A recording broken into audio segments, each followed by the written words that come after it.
Hello dear students. In the first chapter of paper 1, estimates, types of estimates and sanctions, we discuss exactly how estimates are prepared. What is the procedure of preparing an estimate?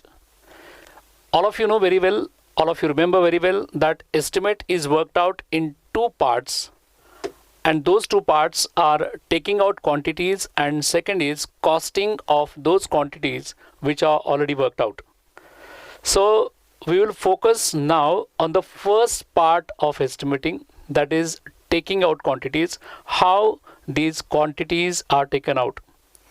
Now in civil engineering, normally drawings are given first, sectional elevation is given.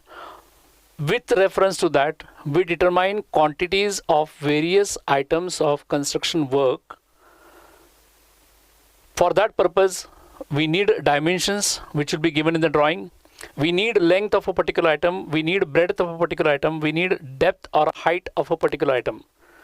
So these details will be given in the working drawing. With reference to that, by applying simple mathematical concepts of finding area and volume, you have to find out, we have to determine quantities of various items of construction work. So to clear this concept in a detailed way, we are taking one example, considering one problem in which plan is given and sectional elevation is also given to you. Now this plan is a very simple plan which shows dimensions of one room, dimensions of single room. Internal dimensions of this room are 6 meters by 4 meters. 6 meter is the length, 4 meter is the width, and this particular room has wall thickness 30 centimeters, that is 0.3 meters. Okay, now this is a plan and this is a section at AA. When you take a section here, AA dash, then somehow it will look like this. We need sectional elevation to know cross-sectional details. So how this sectional elevation is, you understand first. This is the ground level. Below ground level, there is a UCR masonry up to 0.5 meters depth. Above ground level, there is UCR masonry in plinth of 0.5 meter height. So total height of UCR masonry is 1 meter. This particular UCR masonry in foundation and plinth is resting on plain cement concrete foundation, and this PCC has width 0.9 meters, thickness of PCC is 0.15 meters, then width of this UCR masonry in foundation and plinth is 0.6 meters, and above plinth there is a superstructure in brick masonry, and height of this superstructure wall which is constructed in brick masonry is 3.2 meters. So here superstructure wall, you can see that it is 0.3 meters, then below that 0.6 meters UCR masonry, and below that 0.9 meters PCC in foundation. So this is the drawing which is given to you. Now what is the question you understand first? Calculate the quantities of following items of construction work with the help of given drawings. The first item which you have to calculate is earthwork in excavation for this particular room. If this is the sectional elevation, how much will be the quantity of excavation? Second is you have to calculate quantity of PCC in foundation. That is this particular item of work, that is PCC, plain cement concrete in foundation. You need to calculate the quantity of PCC in foundation also. Third item is UCR, that is uncoursed rubble masonry in foundation and plinth. In foundation and plinth means below ground level there is a foundation and above ground level it's a plinth. So what is the quantity of UCR masonry in foundation, that is below ground level, and in plinth, that is above ground level? Section is same, below ground level and above ground level. So the third item is UCR, that is uncoursed rubble masonry in foundation and plinth. Fourth item is brickwork in superstructure. Above this UCR masonry, there is a brickwork.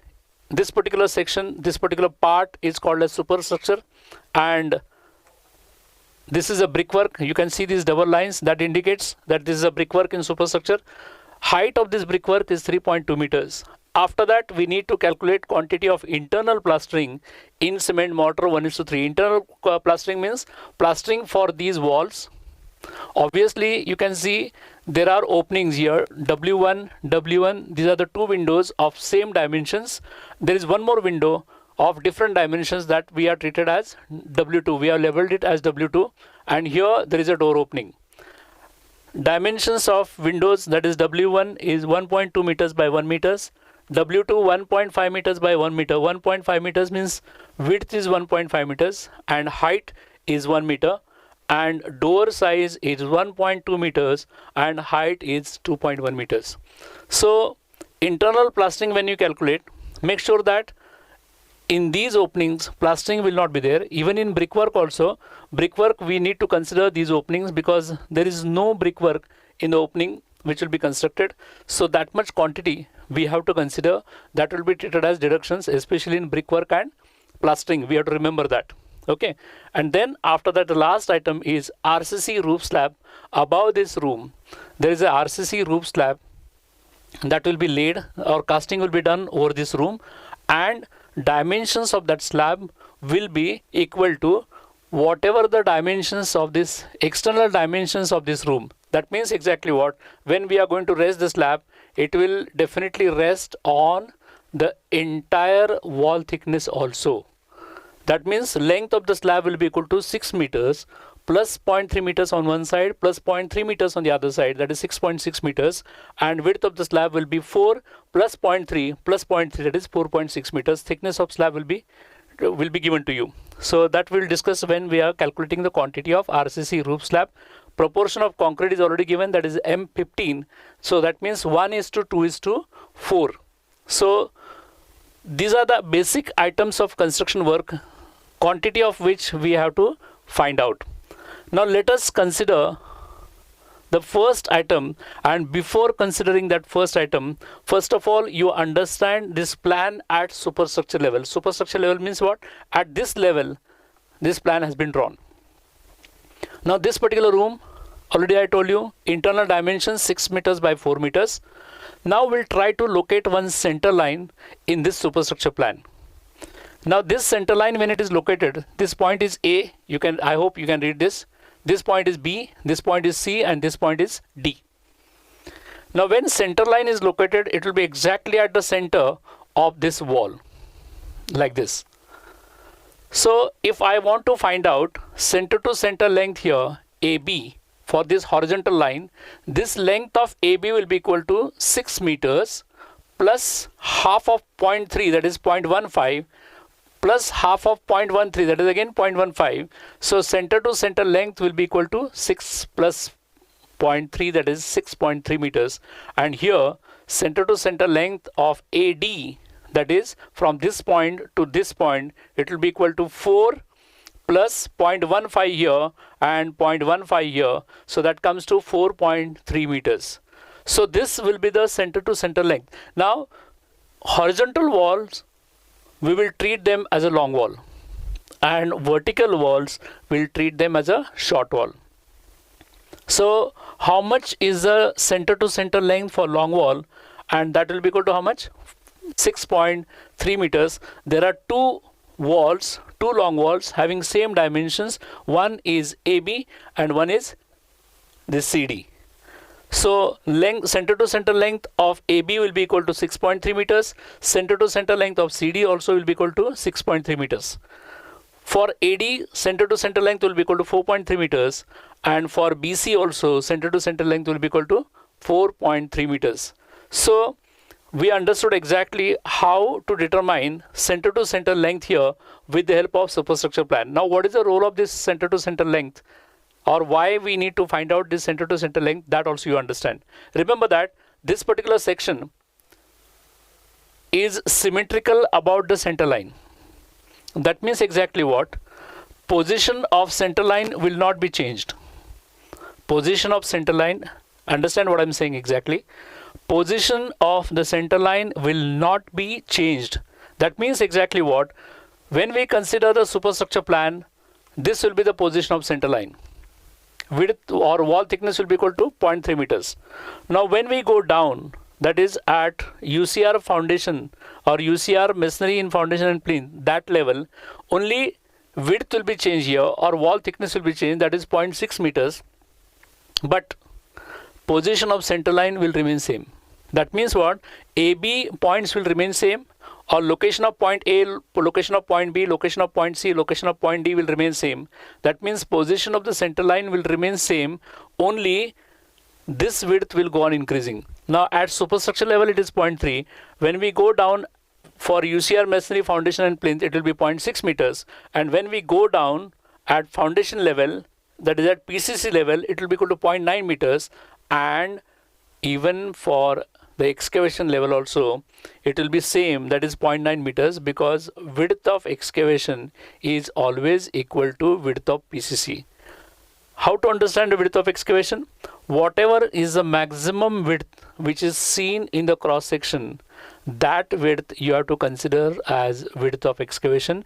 Now in the given sectional elevation, width of PCC or the maximum width is 0.9 meters. So here in the given problem, width of excavation or pits which will be dug for excavation will have width equal to 0.9 meters.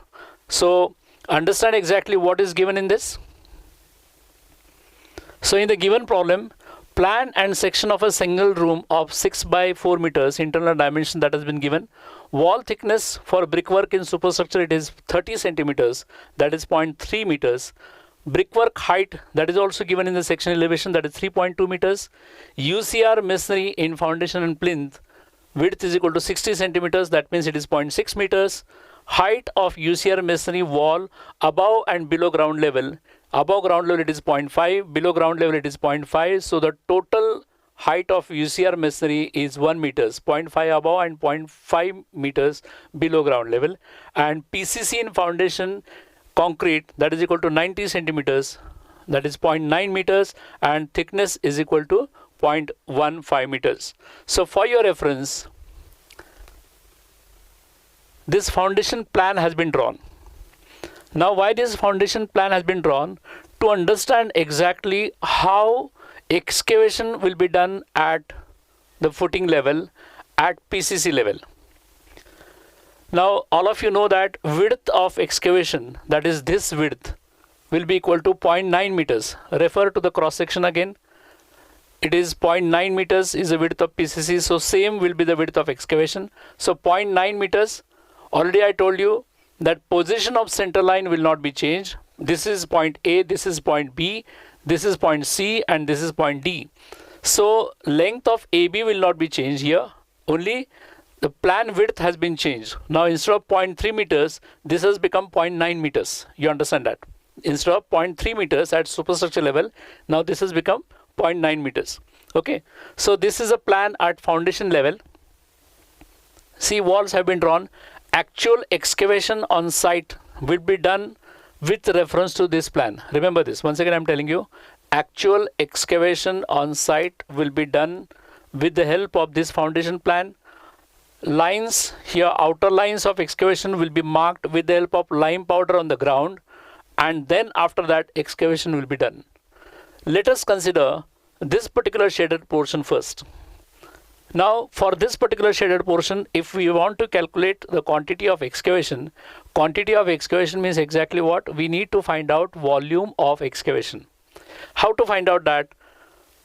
For that purpose we need to know length of excavation multiplied by width of excavation multiplied by depth of excavation. Now length of excavation will be equal to what? Here center to center length, that is 6.3. already we calculated this with the previous drawing with the help of superstructure drawing.